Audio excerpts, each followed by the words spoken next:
Hello again, and welcome to Module 4, where we will be talking all about voice.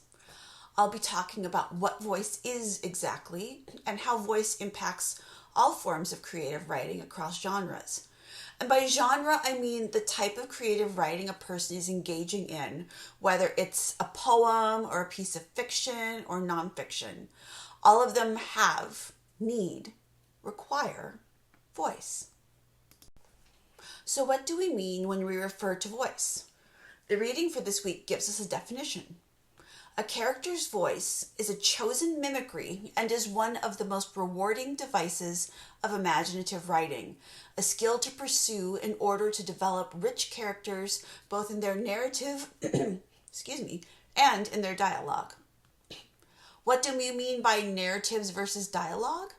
Dialogue is spoken words, but it can be spoken out loud or internally spoken.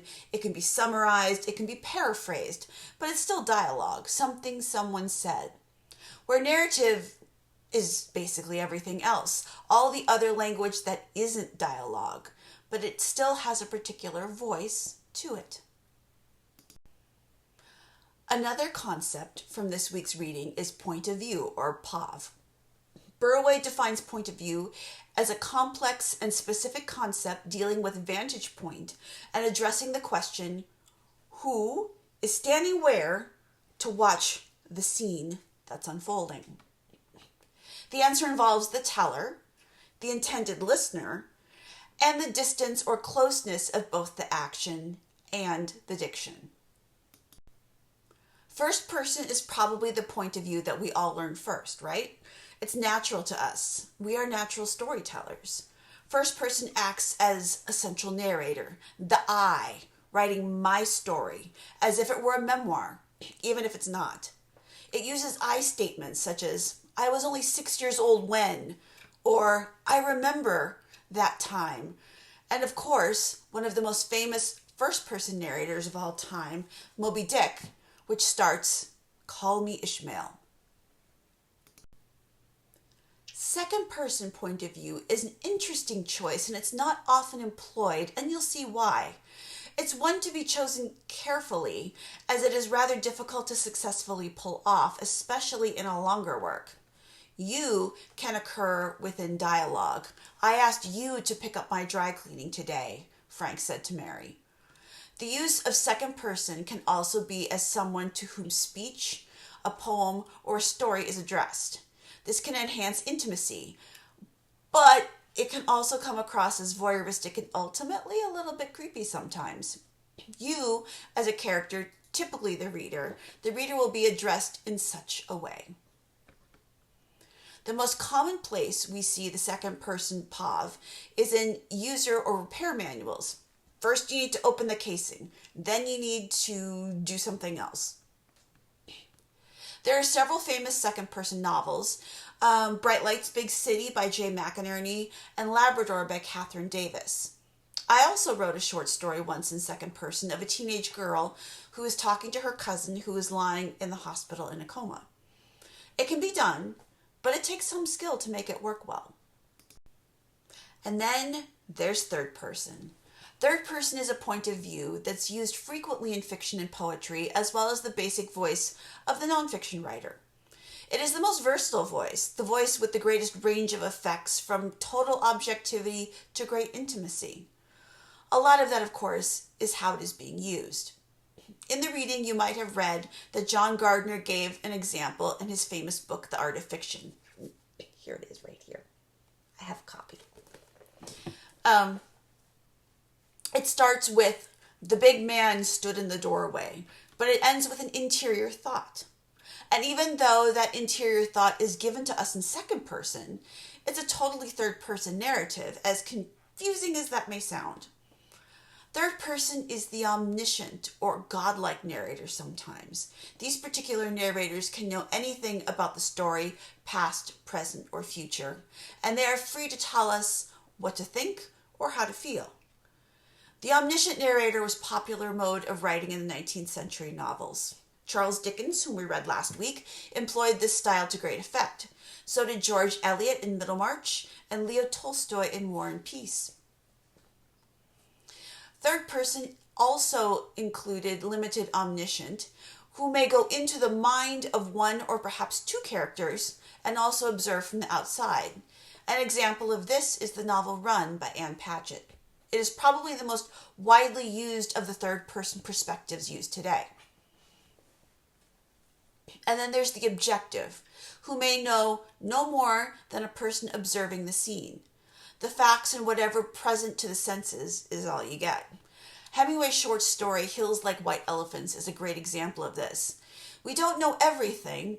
There's a man and a woman, and they're having a conversation.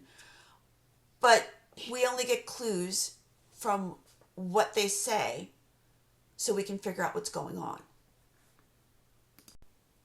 When we talk about voice, sometimes we are talking about persona.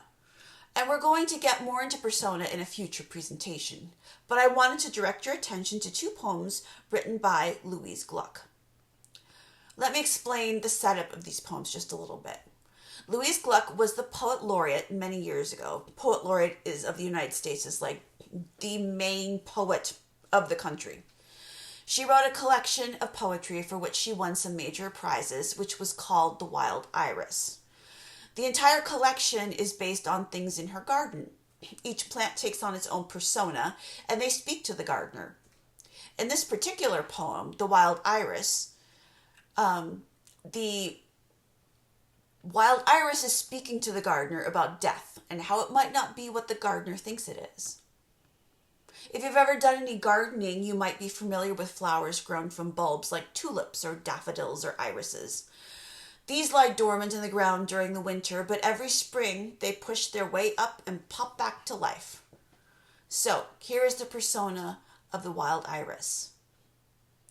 At the end of my suffering there was a door. Hear me out. That which you call death, I remember. Overhead, noises, branches of the pine shifting. Then nothing. The weak sun flickered over the dry surface. It is terrible to survive as consciousness buried in the dark earth. Then it was over. That which you fear, being a soul and unable to speak, ending abruptly, the stiff earth bending a little, and what I took to be birds darting in low shrubs.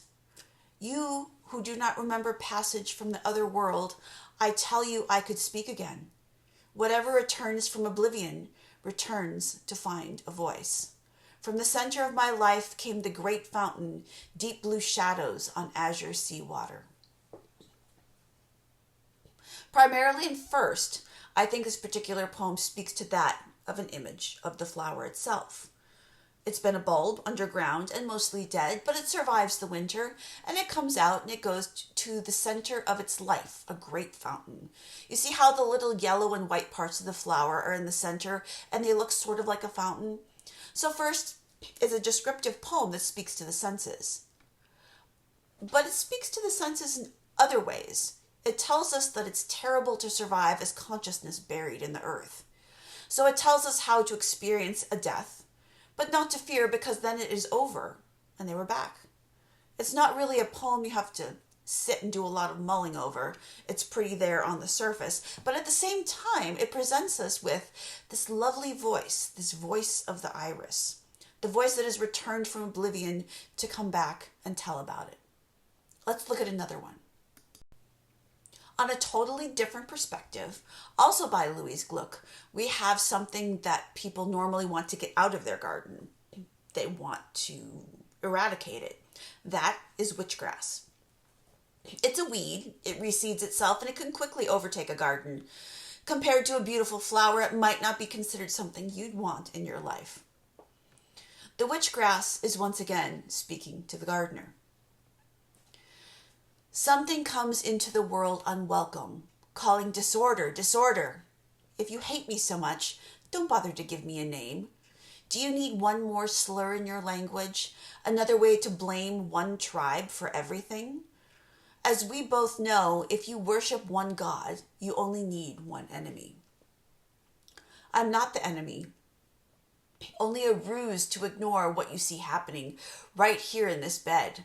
A little paradigm of failure. One of your precious flowers dies here almost every day, and you can't rest until you attack the cause, meaning whatever is left, whatever happens to be sturdier than your personal passion. It was not meant to last forever in the real world. But why admit that when you can go on doing what you always do, mourning and laying blame, always the two together? I don't need your praise to survive. I was here first, before you were here, before you ever planted a garden. And I'll be here when only the sun and moon are left, and the sea and the wide field. I will constitute the field. Here the witchgrass speaks, but not so much in sensory details. Here it is telling its gardener that they need to work on their problem. First of all, don't give me a name because you hate me so much. Because typically when we name something, it's for a positive reason, right? But the witchgrass is also speaking to the human gardener and sort of trying to correct them and discipline them in a way and show them, look, some things just don't last forever. You'll be gone someday, but I'll still be here. I might be a weed and you might not like me, but I was here before you and I'll be here long after you're gone. It speaks to the temporary nature of human life. I know sometimes we are so busy trying to root out something that we don't really look at closely and see it might just have some amazing qualities. So between these two poems, I want you to see how you can take a plant or a tree or some sort of living thing and let it do something else with its voice. Give it someone to speak to and give it something relevant or important to say. It doesn't have to be something huge or deeply profound, but it could be. That will be your choice when you write a persona poem for me. Now we've looked at how voice works in some writing. We'll be looking at it in other forms as well over the next week or two. Film works differently, of course, from prose. Here we are presented with multiple perspectives with an omniscient narrator. The multiple perspectives come from the various individuals who are watching the main character. You may have seen this one before. I'd like you to use this as a journal entry if you'd like. Take on a persona of one of the characters who's watching the main character. Take on their voice. What would they have to say? What do they have to share? Take note of how many different perspectives we are seeing. Who is watching and where are they watching from? See how many you can find. You'll have to go back to the page on this module where this lecture sits and click on the second link to view the short film. I hope you've enjoyed this presentation, and I'll see you back next week.